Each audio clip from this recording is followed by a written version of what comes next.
MP में 15 साल की एक बच्ची को पहले 4 लोगों ने शराब पिलाई और उसके बाद उसका गैंगरेप किया।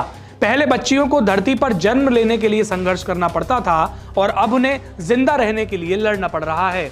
दरअसल मध्य प्रदेश के मऊगंज जिले से मानवता को शर्मसार करने वाली एक घटना सामने आई है।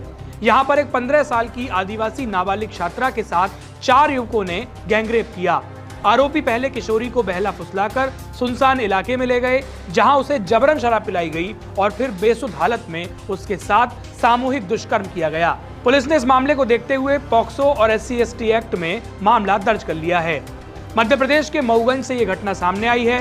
5 फरवरी की दोपहर को जब एक 8वीं कक्षा में पढ़ने वाली 15 साल की छात्रा अपनी सहेली के साथ निकली, तब उसे ये पता ही नहीं था कि उसके पहचान वाले लोग ही उसके साथ विश्वासघात करेंगे। परिजनों के द्वारा रिपोर्ट दर्ज कराई गई, जिसके मुताबिक पीड़िता का आरोपी दोस्त अपने 3 अन्य साथियों के साथ उसे और उसकी सहेली को मोटरसाइकिल पर बैठाकर मऊगंज शहर से करीब 8 किलोमीटर दूर निविहा केशर प्लांट पर ले गया। वहां आरोपियों ने नाबालिग को जबरन शराब पिलाई। सहेली के विरोध करने पर उसे वापस छोड़ दिया गया, लेकिन पीड़िता को वहीं बंधक बनाकर रखा गया। मां की शिकायत के अनुसार मामला छेड़खानी का लग रहा था, लेकिन घटना के कई घंटों के बाद जब पीड़िता नशे से बाहर आई और अगले दिन अस्पताल थाने पहुंची तो उसने अपनी आपबीती सुनाई। किशोरी के बयान के अनुसार आरोपी और उनके साथियों ने नशे की हालत में बारी बारी से उसके साथ दुष्कर्म किया और घटना की पुष्टि होने के बाद पुलिस ने 65 और BNS और पॉक्सो एक्ट की धाराएं बढ़ा दी हैं। पुलिस ने इस मामले पर क्या कुछ कहा, सुनिए।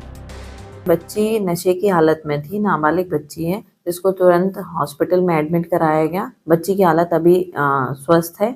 उसकी मां की तरफ से थाने में कल FIR की गई है, जिसमें उनके द्वारा बताया गया 4 आरोपियों द्वारा उसको ले जाना और उसको जबरदस्ती दारू पिलाई गई और उसमें उसके साथ छेड़खानी की गई। अभी प्राइमा फेसी में यही धाराओं के साथ कायमी की गई है। अब बच्ची के स्टेटमेंट लिए जा रहे हैं, उसका मेडिकल परीक्षण किया जा रहा है। जो भी तथ्य सामने आएगा उस हिसाब से वैधानिक कार्रवाई की जाएगी। अब बच्ची के स्टेटमेंट अभी नोट डाउन हो रहे हैं, उसके बाद ही कहना उचित होगा। और जिसमें एक आरोपी की गिरफ्तारी की गई है। आरोपी का नाम है मिंटू उर्फ बेटू जायसवाल। इसमें 4 आरोपी हैं, जिसमें से एक की गिरफ्तारी कर ली गई है। बाकी 3 शेष हैं, जिनकी जल्द गिरफ्तारी की जाएगी। देश में अब स्कूल में पढ़ने जाती बच्चियां सुरक्षित नहीं हैं, ट्यूशन से लौटती हुई बच्चियां भी सुरक्षित नहीं हैं। मऊगंज की ये घटना सिर्फ एक अपराध नहीं, बल्कि पूरे समाज के लिए शर्म और इंसानियत की हार है, जहां एक मासूम बच्ची की जिंदगी को दरिंदों ने बर्बादी में धकेल दिया।